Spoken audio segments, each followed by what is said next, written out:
Hi, welcome to Brainstorm, a podcast about writing, genre fiction, and moral quandaries. I'm fantasy author Clifton Hill, and I'm fresh out of Neurons. In episode 1, I wax on about how close I was to finishing Kip's Return, book 2 of the Kip the Quick trilogy. When I recorded this episode in mid-2018, I was at about 90,000 words. And now, in 2021, with 179,000 words, well, it appears I was a little off mark. This episode has some road noise interference from when I recorded it, but no one's going to listen to this episode anyway, so on with the show. So I'm a fantasy author working on the sequel to my fantasy heist young adult novel called Kip the Quick. The sequel is Kip's Return. Not as inventive as a title as I would have liked, but it seems to fit, and I can't get anything else into my head. So I've been struggling with this book for a while. It's considerably longer than the first one, though not to say that it is anywhere near the length of my first novel, Veil of a Warrior. I've found myself in a situation where, through a variety of circumstances, I found it, I guess, alternatingly hard to write, and also, oddly enough to me, it feels like this book is one of the most complex books that I've written. I had more characters, and I kind of feel like more things going on in Veil of a Warrior, but I think ultimately, this is a more complex set of plot lines going on. So that's kind of noisy. I'm driving right now, and there's this truck that's very noisy next to me. So anyways, I'm coming on here to leave some journal entries, maybe every couple of days, maybe once a week. I'm not really sure. I'm trying to get into kind of a habit here to kind of document what I'm going through, as I've found it very helpful to hear other writers talk about their process, their progress, and, you know, the hurdles that they hit when they are going through. I suppose the successes are good too, at least once you get to know them, right? Before that, you're hating their every little success. How dare you succeed? You are not allowed.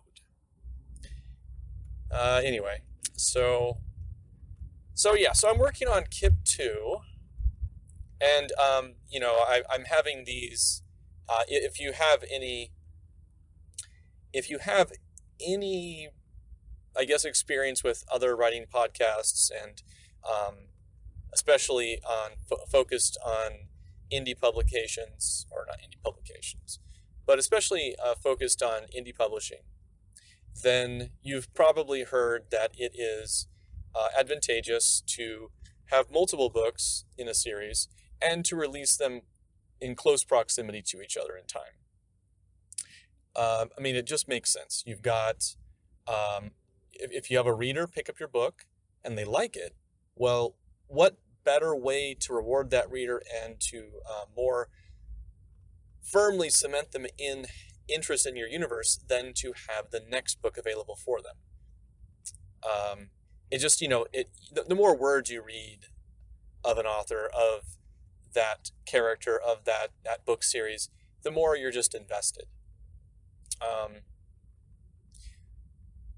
So as much as I would love to have Kip 2 and 3 out at the same time or close, and I have Kip 3, I have, you know, the beginning, the beginning concepts. I know what's going to be happening at the end. I know a lot of what's going to be happening through the middle, but the actual writing of it, that's not there yet. And Kip 2 has certainly taken longer than I was anticipating. We had some moves, myself personally, and my family, So in the last couple of years, so that has complicated things. I'm not sure how much faster I would have gotten through it, but I know there was maybe 6 months, maybe almost a year, where I felt very much out of sorts, as you're kind of getting used to new routines. And then we went through a job layoff. Again, I've actually gone through 2 in about the last 2 years. So that's always fun. I mean, you do sometimes get a little bit of time off from work while they give you some severance pay, but you have to totally kind of figure your life. And then of course the job hunt process is no fun. Anyway, so yeah, as much as I'd like to have, and I keep going back to this point, have multiple books ready at one time, I know I'm going to be just itching way too hard at wanting to release book 2 before I can get anywhere close to having book 3 done. My one consolation here that makes me a little bit happy is that my editor has a backlog of about 3 months, or a lead-up time. So once I get KIP 2 to first draft completion, I'm gonna book her, and then I've got 3 months to I guess really quickly get through KIP 2 to a little bit more firm draft 2 or 3, and then hopefully be able to get some more progress on book 3 done. So I'm not sure when book 3 is going to be out. I am just going to have to hit the ground running. I wish I could say, I know I'm writing better and more consistently than I was even just 2 or 3 months ago, and I know even then was better than 6 months ago, and definitely better than a year ago. So things are improving, getting back to a better point. In fact, I think I'm probably at a better point than I've been in a long time, if not ever. So yeah, you start out with your story idea, and everything seems like, oh, it's awesome, and it's going to go fast, and nothing's complex, And for me, I do write a lot in the pre-writing story phase, but I tend to, when I start to outline my scenes, kind of no matter how much I want to stick to an outlining frame of mind, I tend to eventually get scene ideas that just kind of, it's a bit organic. I'm sure many people can, connect with this type of writing. And so I end up then having to veer off from, outlining mode to writing a scene. And sometimes they're just fragments. Sometimes they come through fully fleshed. Sometimes they're fully fleshed and I have to, trunk them, slash them, cut it down to size. So I guess you would definitely say that I was, that I guess I'm primarily a seat of the pantser writer, writing from the seat of my pants, as it were, with aspirations to be more organized. So it starts simple, but then it just keeps ballooning up. And so there are multiple times I've looked at the story and said, okay, and we're talking as far back as a year almost. I'm like, I think I only have a few more plot lines that have plot holes that I need to patch up and figure out. Okay, I do those. Then I find some more, and then some more, and then some more. Right now the manuscript's at 90,000 words, which is not a ton, but it's pretty clean, all things considered.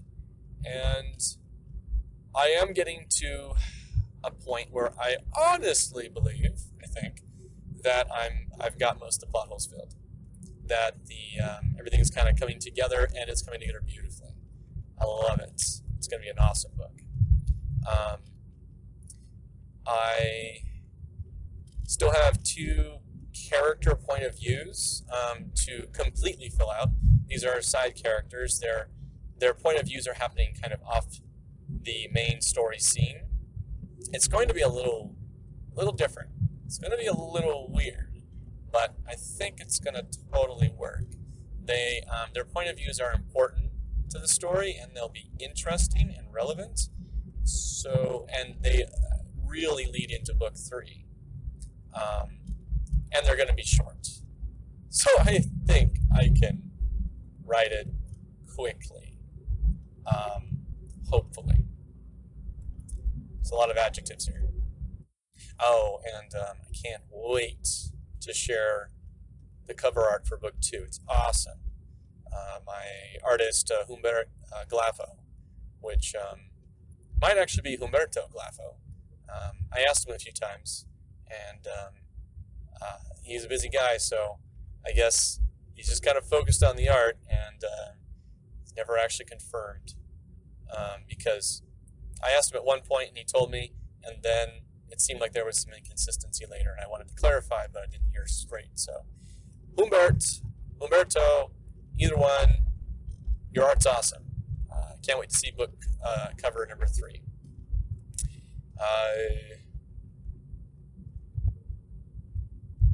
So, plot lines. Book 2 is coming to a close, hopefully. Then I hope to move on to book 3. Oh, yes, I also wanted to talk about, this is going to be a really interesting launch. So my numbers are going to sound small to probably a fair bit of people listening to this, if anybody does listen to this. They might sound decent, other ones. I don't know, but anyway, I guess this all depends on your experience. So I have been trying, not recently, but I guess 6 months ago or so, I was a little more involved in the process, trying to build up my mailing list. I had a failed success with adding to my mailing list in 2016. I signed up for a book giveaway bundle promotion with Ripley's Book List, which was local, but she apparently moved out somewhere else, back to the Midwest, and that got a lot of people signing up for the mailing list. And bottom line is I have about 300 something newsletter subscribers, whereas I think, I don't know, I think my last book release I might have had 60. So it's a big difference, and these people are much more in the realm of more active fans within the genre, whereas my past releases, my contacts via the newsletter were basically family and friends, and not a lot of them were really into that genre. They were more interested in just kind of what I had to bring to the table. They thought like, oh, it's kind of cool. I know someone that's maybe a writer, and let's see what he has to talk about. So it is exciting, though, to think that I have so many more on that list, assuming they haven't all forgotten and click on subscribe next time I send an email. And it will be really interesting to see what happens with this release. So when it eventually happens. No release date yet. Thanks for listening, dear reader. Visit www.cliftonh.com, subscribe to my newsletter, and read my books. Reading is awesome.